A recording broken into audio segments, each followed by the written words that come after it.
Siska, seorang gadis yatim piatu dengan penampilan sederhana, hidup dari bantuan beasiswa di sebuah sekolah menengah favorit. Di balik wajah polos dan bajunya yang lusuh, ia menyimpan rahasia besar tentang masa lalunya yang bahkan ia sendiri belum sepenuhnya pahami. Ia sering dihina oleh kepala sekolah dan dikucilkan oleh sebagian siswa karena dianggap tidak selevel. Namun, Siska bukan tipe yang mudah menyerah. Ia terus belajar, membantu petugas kebersihan sekolah, dan selalu tersenyum meski sering dibully. Di setiap doanya, ia hanya meminta satu hal agar hidupnya kelak bisa bermanfaat bagi banyak orang. Teman-teman yang sedang menonton kisah ini di YouTube, jangan lupa untuk klik tombol subscribe, nyalakan lonceng notifikasinya, dan beri komentar positif sebagai bentuk dukungan untuk Siska dan banyak orang di luar sana yang sedang berjuang dalam sunyi. Doakan juga agar setiap penonton yang menyaksikan video ini diberikan kelapangan rezeki, kesehatan, dan kekuatan dalam menghadapi ujian hidup. Dukunganmu sangat berarti bagi kami untuk terus menghadirkan kisah-kisah inspiratif seperti ini. Terima kasih. Hari demi hari berlalu, sampai akhirnya sebuah surat datang dari notaris yang mengubah segalanya. Siska, yang tak pernah mengenal sosok kakeknya, ternyata adalah satu-satunya ahli waris dari seorang pengusaha kelapa sawit yang sangat kaya. 500 hektar kebun sawit, lengkap dengan aset dan rumah besar, kini atas namanya. Mata semua orang yang dulu menghina, kini terbelalak. Kepala sekolah yang kerap mencacinya, mendadak berubah ramah. Teman-teman yang dulu memandang rendah, kini berlomba. Tapi Siska tak lupa ia tetap gadis yang rendah hati. Ia memilih mengelola warisan itu dengan bijak. Membantu sekolah-sekolah lain yang nasib siswanya sama seperti dirinya dulu. Tak punya apa-apa selain harapan. Dan dari sana, Siska bahwa ketulusan dan kesabaran bisa menjadi kunci menuju takdir yang tak disangka-sangka.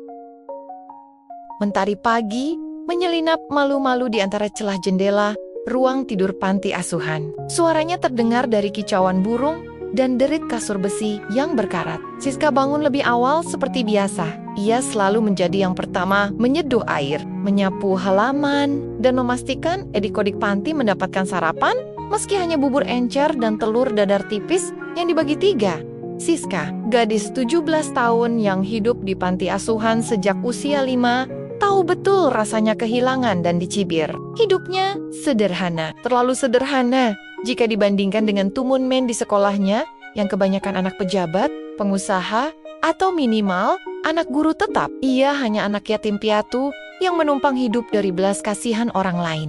Namun, satu hal yang selalu ia bawa, harga diri. Seragam putihnya sudah agak kekuningan, disetrika seadanya. Sepatunya sobek di bagian samping, solnya sudah diganjal karton supaya tidak tembus air. Tapi ia tetap melangkah dengan percaya diri menuju SMA Harapan Bangsa, sekolah favorit hasil beasiswa prestasi. Di gerbang sekolah, semua seperti biasa. Siska tidak disapa siapapun. Ia menunduk, berjalan cepat ke lapangan upacara. Tak ada yang tahu ia sudah membaca 3 bab pelajaran fisika semalam, atau membantu adik panti belajar menulis. Yang mereka lihat hanyalah gadis kurus dengan rambut dicepol seadanya, dan sepatu yang memalukan. Upacara dimulai. Kepala sekolah, Pak Rinto berjas rapi, sepatu mengilap, dan nada bicara penuh wibawa mengambil mikrofon. Ia terkenal disiplin dan pilih kasih. Anak-anak, ucapnya dengan lantang. Tolong perhatikan penampilan kalian. Kita adalah sekolah unggulan. Jangan sampai karena 1-2 orang, citra kita tercoreng. Tatapannya menyapu kerumunan siswa, lalu berhenti tepat pada Siska. Hening, kamu, tunjuknya. Sepatu, itu apa? Robek begitu bisi-bisanya kamu datang ke sekolah tanpa malu. Apa kamu gak punya cermin? Tawa pelan mulai terdengar dari barisan belakang. Siska diam, tangan kirinya mengepal di samping rok panjangnya yang mulai pudar warnanya. Saya minta besok kamu ganti sepatu. Kalau tidak bisa, ya lapor wali kelas. Tapi jangan seenaknya mencoreng nama baik sekolah. Lanjut Pak Rinto. Siska mengangguk pelan, tanpa berkata apapun. Dina, temannya yang duduk di sebelah, menatap penuh empati. Ia tahu, Siska bukan anak. Bukan cuma soal nilai, Siska punya daya tahan yang luar biasa. Setelah upacara, Siska duduk di kelas unggulan, paling belakang. Ruangannya dingin, penuh murid-murid pintar, tapi juga banyak yang angkuh. Ada Kevin, anak kepala dinas, ada Naila, anak pemilik showroom mobil. Mereka tidak pernah banner-banner menerima keberadaan Siska. Siska kamu dapat beasiswa lagi tahun ini, sindir Kevin sambil pura-pura tersenyum. Keren ya, sekolah gratis, makan gratis, tapi tetap ngerepotin sekolah karena penampilan. Udah, Vin, potong Dina cepat. Kalau kamu nggak bisa bantu, diam aja. Kevin melirik sinis. Santai, Din, gue cuma bercanda. Lagian, ya wajar dong sekolah kita mahal, kita jaga kualitas, jangan kayak charity center. Siska menunduk, pura-pura mencatat. Padahal hatinya seperti diremas, tapi ia belajar satu hal dari hidup di panti. Diam bukan berarti kalah, diam kadang justru lebih keras dari bentakan. Malamnya, di kamar sempit panti, Siska duduk sendirian. Di pangkuannya, kotak kayu tua yang selalu ia simpan di bawah kasur. Kotak itu sudah usang, tapi selalu membuatnya penasaran. Itu peninggalan ibunya, satu-satunya warisan sebelum mereka berpisah selamanya. Siska belum pernah membukanya, entah karena takut atau karena belum siap tahu isi masa lalu. Tangannya menyentuh kunci kecil di rantai leher. Ia ragu, buat apa? Hidup aku ya begini. Toh, siapa peduli? Bisiknya lirih. Namun sebelum ia bisa membuka kotak itu, pintu diketuk. Dina datang. Aku bawa sandal baru. Nggak bagus, tapi lebih baik dari sepatu kamu tadi, katanya dengan senyum hangat. Siska tertegun, lalu tersenyum kecil. Makasih, Din. Kamu satu-satunya yang nggak pernah bikin aku ngerasa kayak hantu di sekolah. Dina duduk di lantai. Kamu bukan hantu. Kamu cuma belum kelihatan cahayanya. Tapi aku tahu, suatu saat orang-orang bakal lihat siapa kamu sebenarnya. Siska menatap langit-langit kamar. Entah mengapa, malam itu ada perasaan berbeda. Seperti akan ada sesuatu besar yang datang. Ia tak tahu dari mana perasaan itu muncul. Tapi kotak tua di pangkuannya terasa lebih berat dari biasanya. Seolah menyimpan lebih dari sekadar kenangan. Hari-hari di sekolah bagi Siska bukan sekadar tempat menuntut ilmu. Ia seperti bertarung setiap pagi. Bukan dengan soal matematika, tapi dengan pandangan sinis dan bisik-bisik di lorong. Pagi itu, Siska datang lebih awal. Sepatu sumbangan dari Dina ia kenakan dengan hati-hati, seperti barang mewah yang tak boleh lecet. Ia berjalan pelan menuju kelas unggulan. Belum sempat duduk, suara tawa nyaring menyambutnya. Lihat deh, sepatu barunya, naik level ya. Dari sobek ke sandal bekas, celetuk Naila sambil tertawa bersama G.E. Engineer. Siska menahan napas pura-pura tidak mendengar. Ia tahu melawan hanya akan memperpanjang siksaan, tapi jauh di dalam dirinya, luka itu menumpuk. Hari mana yang tidak sakit kalau harga dirinya diinjak terus-menerus? Dina masuk tak lama kemudian, langsung duduk di samping Siska dan menatap Naila tajam. Lucu ya, Nail. Kayaknya kamu lebih cocok stand up daripada jadi anak IPA. Ya ampun, ini si pembela rakyat jelata udah dateng, balas Naila ketus. Pakai sepatu murah kok baper. Dina berdiri hendak menjawab, tapi Siska menepuk pelan tangannya. Nggak apa-apa, Din. Biarin aja. Kita kan kesini buat belajar, bukan buat lomba fashion. Jawaban itu terdengar datar, tapi cukup membuat Naila diam. Siska kembali menunduk, berusaha fokus membaca catatan kimia. Tapi suara-suara kecil tetap menggerogoti pikirannya. Saat pelajaran dimulai, Pak Eko guru fisika yang terkenal galak tapi adil masuk dengan tumpukan kertas. Baik, anak-anak, saya sudah periksa ujian kalian minggu lalu. Hasilnya cukup mengejutkan. Semua siswa menegang. Suara berisik langsung lenyap. Yang tertinggi, Siska. Semua kepala menoleh. Siska mendapatkan nilai sempurna, satu-satunya di kelas ini. Lanjut Pak Eko sambil menyerahkan kertas ke Siska. Siska terpaku. Nilai sempurna, ia tak menyangka. Ia belajar memang, tapi tak pernah berharap jadi nomor 1. Kevin bersiul kecil. Wah, jangan-jangan jontek nih. Atau ada jimat di sandal. Baru beberapa anak tertawa. Pak Eko melirik tajam. Kevin, nilai kamu bahkan tidak cukup untuk remedi. Jadi sebelum komentar, perbaiki dulu otakmu. Suasana hening. Siska menatap Pak Eko dengan mata berkaca-kaca. Itu pertama kalinya dalam waktu lama seseorang membelanya tanpa syarat. Setelah pelajaran, Siska dipanggil ke ruang guru. Ia apalagi sekarang? Ternyata ia diminta ikut lomba Olimpiade Sains tingkat kabupaten mewakili sekolah. Sebuah kehormatan besar yang juga jadi beban berat. Pak yakin saya bisa? Tanya Siska pelan. Kamu satu-satunya yang layak. Jawab Pak Eko. Dan saya tahu kamu mampu. Saat keluar dari ruang guru, Seseorang menyelipkan amplop putih di tasnya. Tak ada nama, tak ada tulisan di luar. Tapi isinya membuat langkah Siska terhenti di koridor kosong. Isi amplop itu adalah foto ibunya. Dalam balutan gaun putih, berdiri di samping seorang pria tua dengan jas hitam. Di balik foto tertulis, anak dari perempuan ini bukan siapa-siapa, tapi juga bukan orang biasa. Cari jejaknya. Tangan Siska gemetar. Ia menatap sekeliling, tak ada siapapun. Suara siswa ramai dari kantin tak sanggup menenangkan jantungnya yang berdebar. Siapa yang mengirim ini? Apa maksudnya? Dan kenapa sekarang? Siska menatap foto itu lama, sebelum menyelipkannya kembali ke dalam buku pelajaran.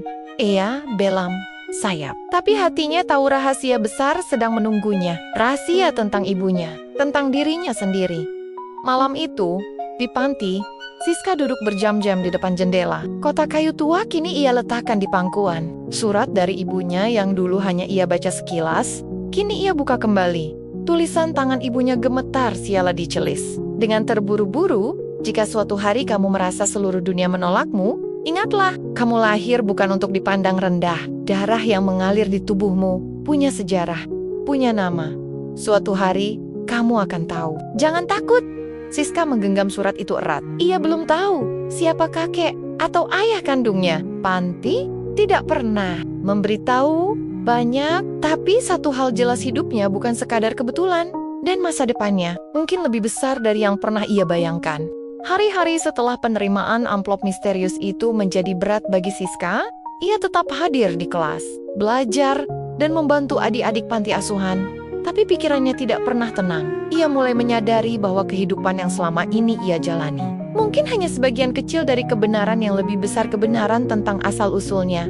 Malam itu, saat semua anak panti sudah terlelap, Siska menyelinap ke ruang kecil di belakang dapur. Di sanalah ia menyimpan beberapa barang lama milik ibunya, sebuah baju batik, buku catatan, dan foto yang sama dengan yang dikirim dalam amplop. Tapi kini ia baru menyadari, di sudut foto yang agak buram, ada ukiran nama sebuah desa, Tanjung Luhur.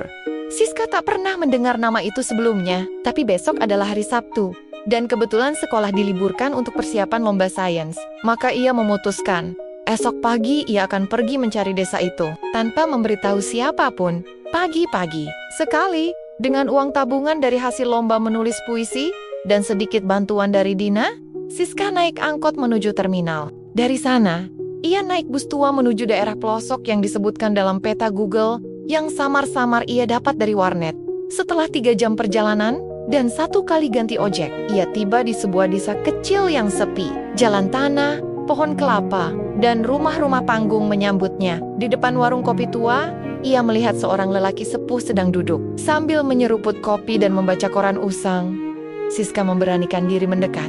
"Permisi Pak, mau tanya, Bapak kenal seseorang bernama Rani? Dulu pernah tinggal di sini? Mungkin sekitar 20 tahun lalu?" Lelaki tua itu menatap tajam. Ia menurunkan korannya perlahan. "Rani?" tanyanya pelan. "Rani? Anak Pak Hartawan?" Jantung Siska berdetak keras. Nama itu muncul begitu saja. "Ibu saya namanya Rani," jawab Siska perlahan. "Saya anaknya." Lelaki itu terdiam lama. Kemudian ia menepuk bangku di sebelahnya. "Duduklah nak, ini cerita panjang. Namanya Pak Dirman. Dulu ayat penjaga rumah besar milik keluarga hartawan pengusaha besar, perkebunan sawit yang sangat disegani. Pak Hartawan hanya punya 1 anak perempuan, Rani. Rani itu gadis pintar, tapi keras kepala. Kenang Pak Dirman. Waktu kuliah di kota, dia jatuh cinta sama lelaki biasa, sopir, katanya. Pak Hartawan marah besar. Dia nggak terima anak tunggalnya nikah sama orang dari bawah. Siska menyimak tanpa berkedip. Lalu, bisiknya, Rani pergi. Kabur nggak pernah balik. Tapi aku pernah dengar, setelah melahirkan anaknya, dia sempat kirim surat ke rumah besar itu. Minta maaf, tapi Pak Hartawan udah keburu keras hati.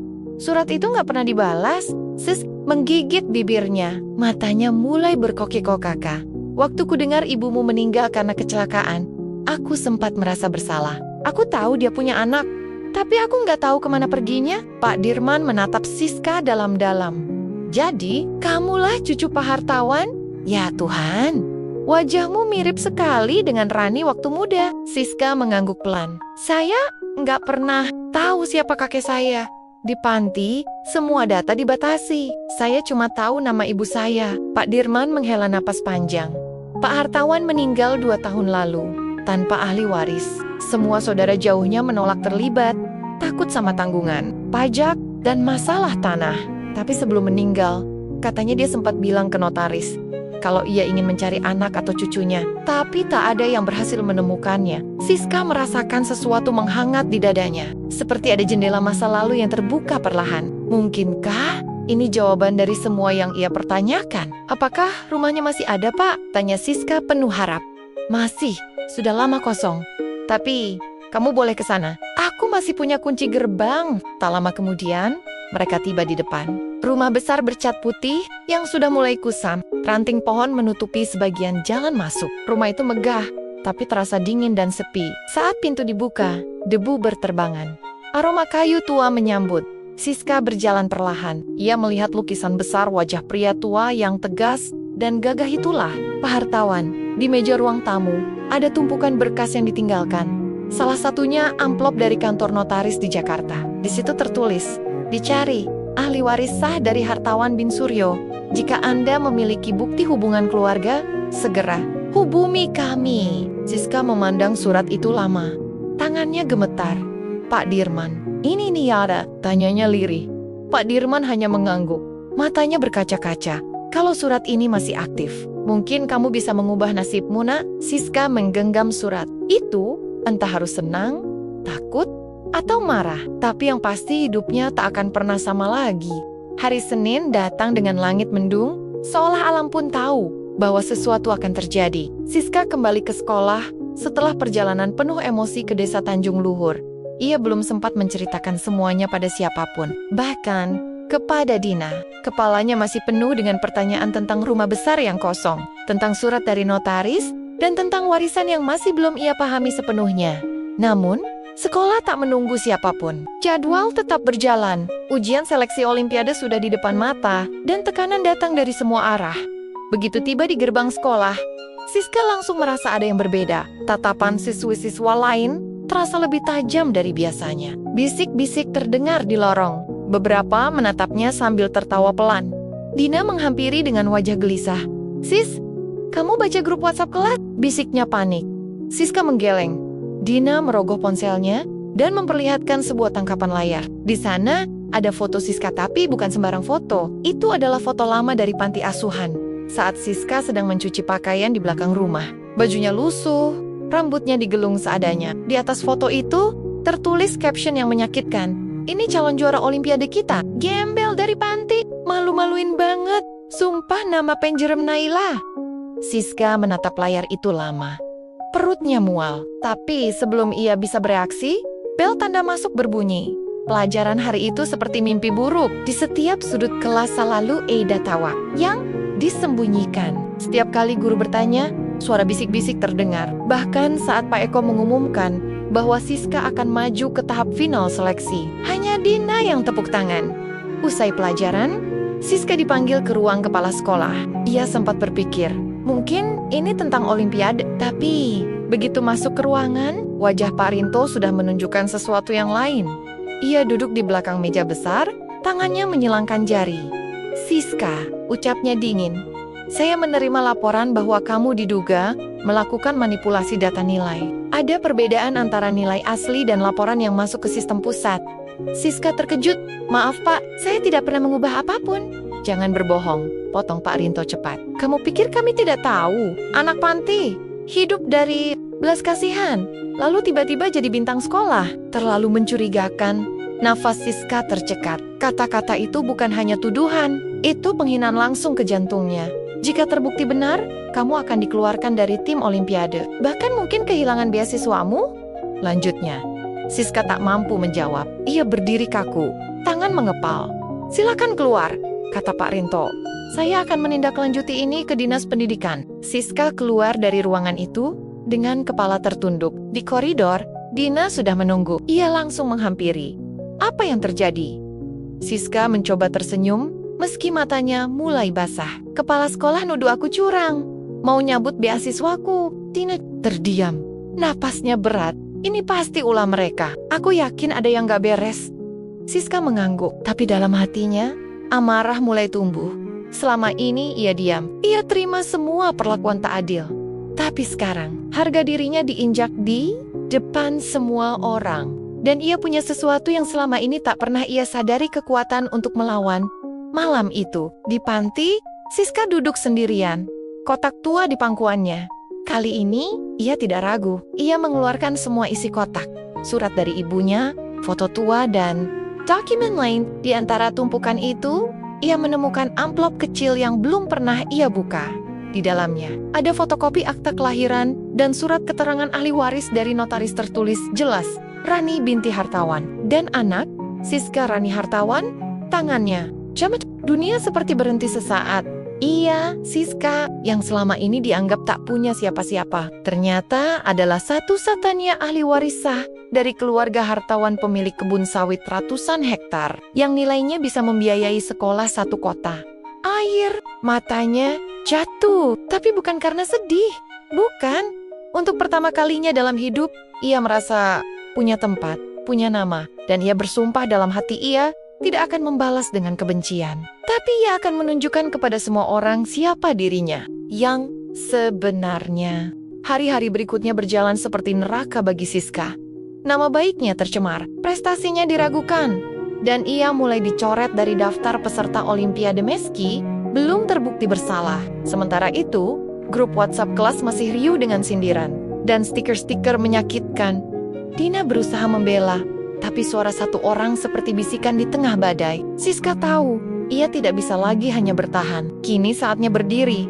Senin pagi itu, Siska datang ke sekolah tidak seperti biasanya. Ia mengenakan seragam yang tetap sederhana, tapi ada ketegasan dalam langkahnya. Di tangannya, ia menggenggam sebuah map coklat berisi dokumen yang bisa mengubah segalanya.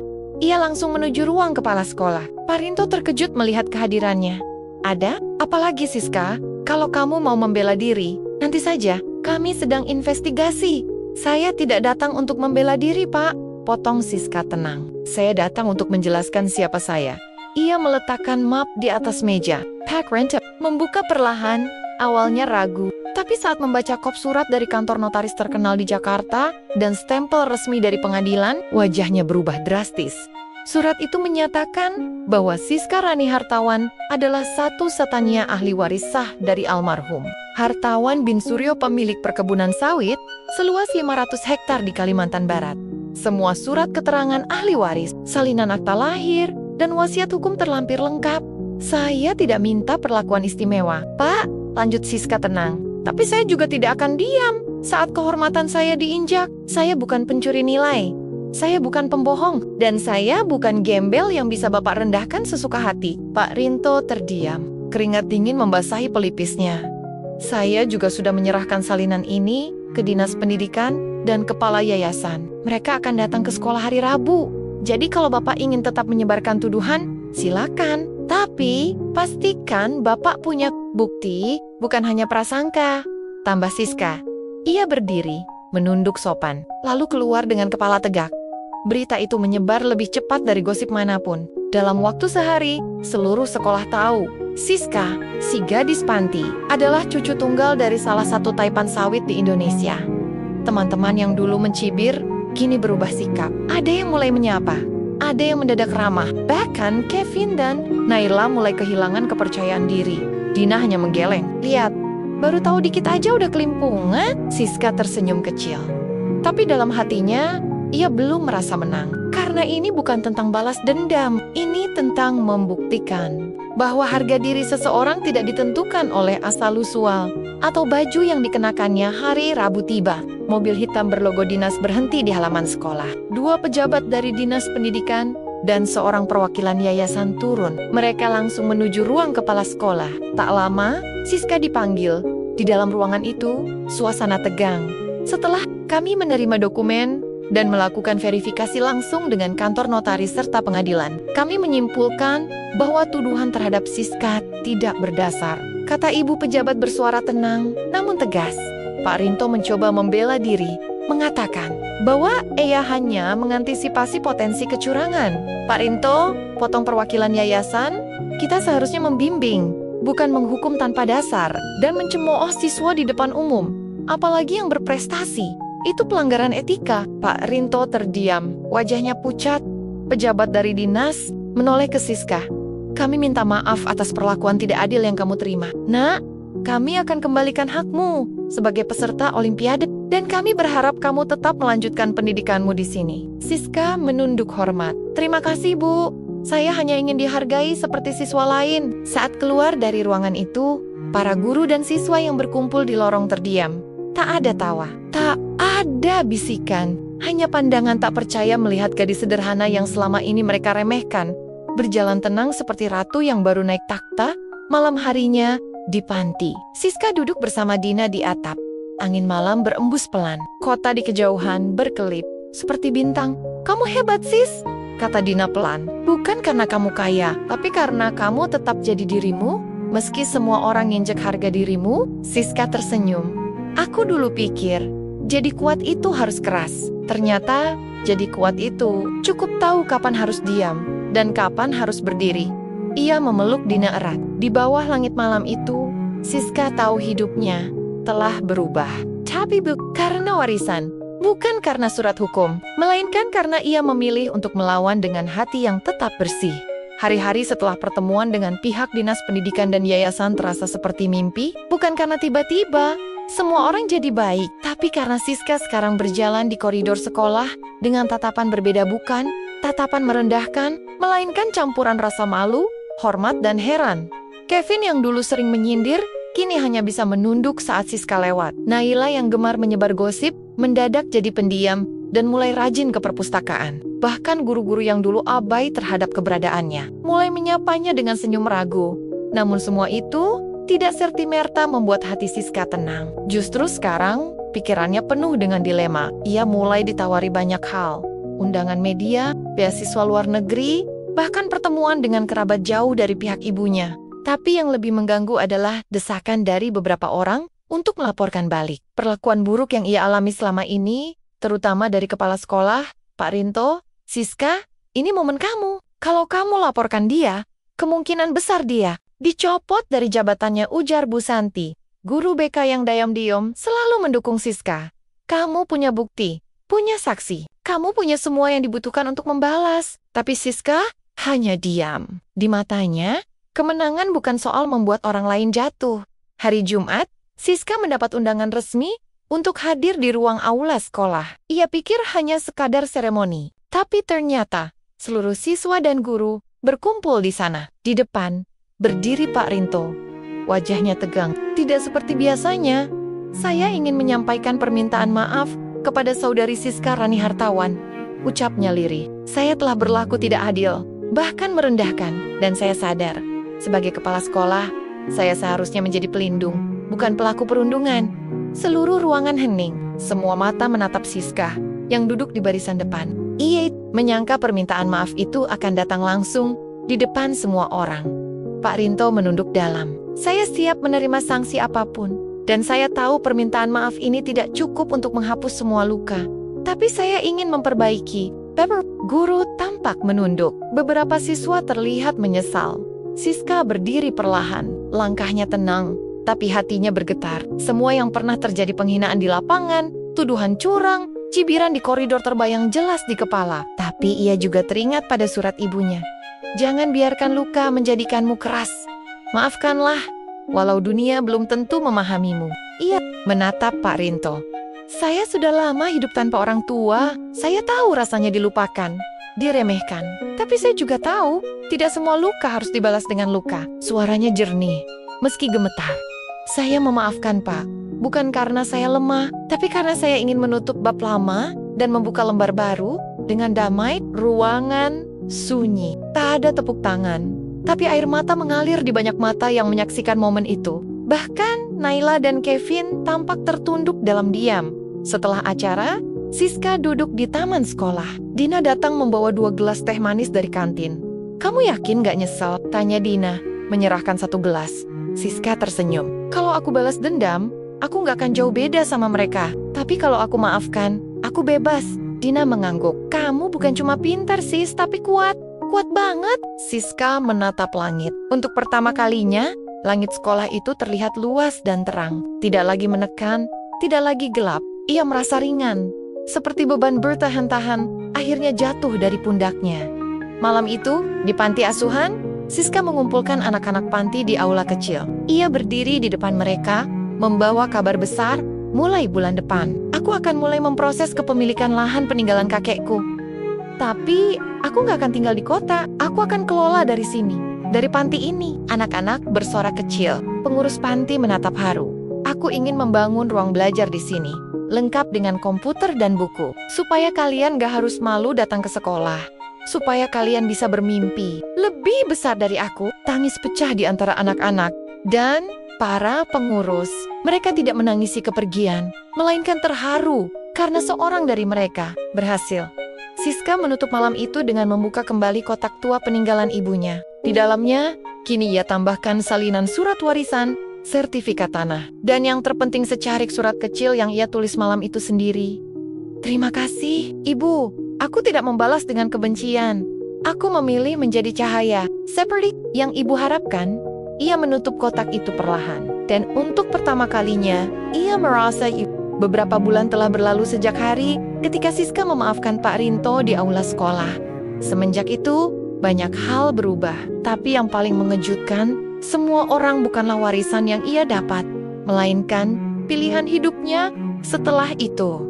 Siska tidak mendadak pindah ke rumah mewah. Ia tidak muncul di acara televisi. Ia tetap tinggal di panti asuhan, tidur di ranjang besi berderit, makan bersama anak-anak, dan mencuci bajunya sendiri. Hanya satu hal yang berubah drastis. Pengaruhnya, ia kini menjadi jembatan antara masa lalu dan masa depan antara kehidupan keras. Sebagai anak panti dan tanggung jawab besar sebagai pewaris tunggal, perkebunan sawit, 500 hektar milik keluarga, hartawan, setiap akhir pekan, Siska menghabiskan waktunya di Kalimantan Barat, mendampingi tim hukum dan ahli agraria yang mengurus legalitas lahan. Meski awalnya bingung, ia belajar cepat. Ia membaca laporan keuangan, mempelajari dokumen-dokumen lama, dan mulai mengenali orang-orang lama yang dulu bekerja untuk kakeknya.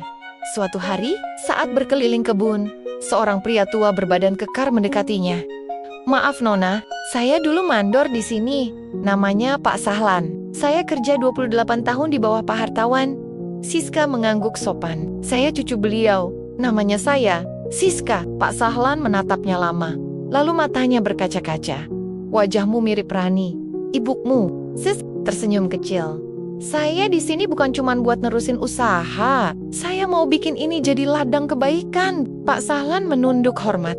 Ia tahu pewaris ini beda. Ia bukan gadis manja yang datang hanya untuk mengambil hasil. Ia datang dengan hati. Siska mulai merekrut anak-anak muda dari daerah sekitar. Ia membangun pusat pelatihan pertanian modern, memperkenalkan konsep zero waste dan keberlanjutan lingkungan. Ia membayar karyawan dengan adil, memberi beasiswa untuk anak petani, dan memperbaiki jalan desa dengan hasil keuntungan kebun dalam waktu 6 bulan. Nama Siska Hartawan mulai dikenal, bukan karena warisan, tapi karena dampaknya di sekolah. Hidupnya juga berubah. Ia sudah tidak duduk di pojok kelas lagi. Bukan karena ia ingin tampil, tapi karena kini semua orang mendengarkannya. Suatu hari, Naila datang menghampirinya saat jam istirahat. Bukan dengan gaya angkuh seperti dulu, tapi dengan langkah ragu. Sis, ucap Naila pelan. Aku cuma mau bilang, maaf, aku malu banget sama apa yang aku lakuin dulu. Siska menatapnya diam sebentar, lalu tersenyum. Aku udah maafin kamu dari dulu, Neil. Tapi aku harap kamu juga belajar untuk nggak ngejatuhin orang cuma karena penampilannya. Naila mengangguk cepat. Matanya berkaca-kaca. Aku belajar, sis. Aku belajar dari kamu. Kevin juga akhirnya bicara, meski dengan cara berbeda. Suatu siang, saat mereka berdua tersisa di kelas karena tugas, ia menoleh pelan. Lo tahu sis, dulu gue pikir lo cuma anak panti yang numpang hidup, tapi ternyata lo jauh lebih kuat dari semua orang di sini. Siska tersenyum. Gue juga sempat pikir lo cuma jago nyindir, tapi ternyata lo masih punya hati juga ya. Kevin tertawa. Kakutush, hubungan mereka tak serti-merta, jadi sahabat karib. Tapi setidaknya kini ada saling menghargai. Suatu sore di panti, Siska duduk di ayunan sambil menemani adik-adik belajar menulis. Dina datang membawa semangka dingin. Gimana rasanya jadi bos perkebunan, Nyonya Siska? Godanya. Siska tertawa. Kecil, capek, tapi hati seneng. Dina duduk di sebelahnya, mengunyah pelan. Kamu tahu nggak, kamu kayak simbol dari harapan. Buat kami yang sering diremehkan, Siska terdiam. Matanya menatap langit senja yang mulai berwarna jingga. Aku cuma anak panti, tapi aku punya mimpi. Dan kamu tahu, Din, mimpi itu nggak pernah peduli kamu anak siapa. Mimpi itu cuma butuh satu hal, keberanian untuk percaya. Dina tersenyum, lalu memeluk sahabatnya erat-erat. Di ruang kecil kamarnya malam itu, Siska kembali membuka kotak tua peninggalan ibunya. Tapi kali ini, bukan dengan rasa sedih. Ia menyelipkan sesuatu ke dalamnya, foto dirinya di kebun sawit bersama para petani dan anak-anak desa. Lalu ia menulis catatan kecil dan menyelipkannya di balik foto. Ibu, aku terus hidup. Dan kali ini, aku tidak hanya bangkit untuk diriku sendiri. Aku bangkit untuk semua yang dulu dianggap kecil. Setahun telah berlalu sejak Siska pertama kali membuka kotak tua peninggalan ibunya dan menemukan siapa dirinya sebenarnya. Setahun sejak ia dihina, direndahkan, dan dituduh curang. Tapi juga setahun sejak ia berdiri, memaafkan, dan memilih jalan. Berbeda, jalan untuk mengubah, bukan membalas. Di desa tempat perkebunan milik keluarganya berada, wajah-wajah anak kecil kini ceria. Mereka tak lagi berjalan jauh untuk sekolah, karena Siska telah membangun SD gratis dengan fasilitas layak. Di halaman belakangnya, berdiri rumah baca, lengkap dengan komputer dan internet. Beberapa anak bahkan mengenakan seragam dari bahan yang dulu hanya dilihat di TV. Para petani di kebun kini bekerja tanpa rasa takut kehilangan upah. Mereka mendapatkan asuransi, pelatihan pertanian ramah lingkungan, dan hak suara dalam rapat bulanan perusahaan.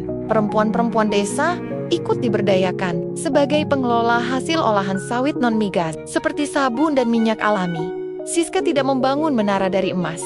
Ia membangun jembatan antara yang kecil dan yang besar, yang dulu tertindas dan kini berdiri, antara anak panti dan mimpi besar yang pernah ia tulis diam-diam di buku robek masa kecilnya. Sore itu, Siska berdiri di panggung sederhana di aula sekolah lamanya. Di belakangnya terpampang spanduk bertuliskan, "Inspirasi, alumni." Dari panti ke pengusaha muda, berbasis sosial, ia mengenakan baju putih bersih dan celana hitam polos. Tak ada perhiasan mencolok, tak ada alas kaki mahal. Tapi ruangan itu hening, semua mata memandangnya. "Dulu," katanya membuka, "aku datang ke sekolah ini dengan tas bolong dan sepatu sumbangan. Aku tidak tahu apakah aku akan lulus atau malah dikeluarkan. Tapi hari ini aku berdiri di sini. Bukan karena aku pewaris kebun sawit, tapi karena aku tetap berjalan walau semua pintu sempat tertutup." Beberapa siswa menunduk, guru-guru mengangguk pelan. "Aku tidak ingin kalian mengingat aku sebagai orang kaya, tapi sebagai orang yang tidak menyerah untuk jadi baik.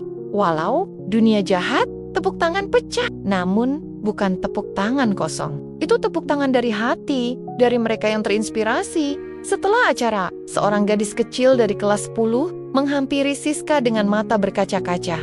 "Kak, aku juga anak panti. Aku sering malu, tapi habis dengar cerita Kak Siska, aku jadi berani."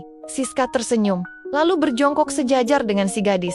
"Jangan pernah malu jadi kamu, karena Kadeng yang ditertawakan hari ini justru yang akan berdiri paling tinggi besok." Malamnya, Siska kembali ke kamar kecilnya di panti. Ia masih tinggal di sana, meski sudah memiliki banyak aset dan rumah sendiri. Baginya, tempat ini bukan sekadar rumah, ini adalah akar. Ia duduk di tepi ranjang, membuka kembali kotak kenangan. Di dalamnya, kini ada tambahan, foto anak-anak desa bermain bola di lapangan baru. Koran nasional dengan judul "Anak Panti Ubah Wajah." Perkebunan Indonesia, surat dari Dinas Pendidikan yang mengundangnya jadi pembicara nasional. Dan di atas semua itu terselip satu surat bertuliskan tangan, "Untuk Siska. Aku tahu suatu hari kamu akan menemukan jalanmu. Dan aku percaya kamu akan memilih jadi cahaya, bukan bayang-bayang. Maafkan ibu tidak bisa menemanimu sampai hari itu. Tapi ibu selalu bersamamu di setiap langkahmu yang jujur dan berani." Ibumu, Rani Siska, tak menahan air mata. Tapi kali ini, bukan karena kehilangan, melainkan karena telah menemukan. Ia tahu, hidup tidak akan selalu mudah. Tapi selama ia tidak berubah menjadi seperti mereka yang pernah meremehkannya, ia akan selalu menang. Ia menatap keluar jendela, ke bintang-bintang di langit. Dan malam itu, ia berjanji, namaku mungkin pernah disepelekan, tapi kini, namaku akan diingat Tuhan karena kekayaan. Tapi karena aku memilih jadi baik, walau sempat disakiti,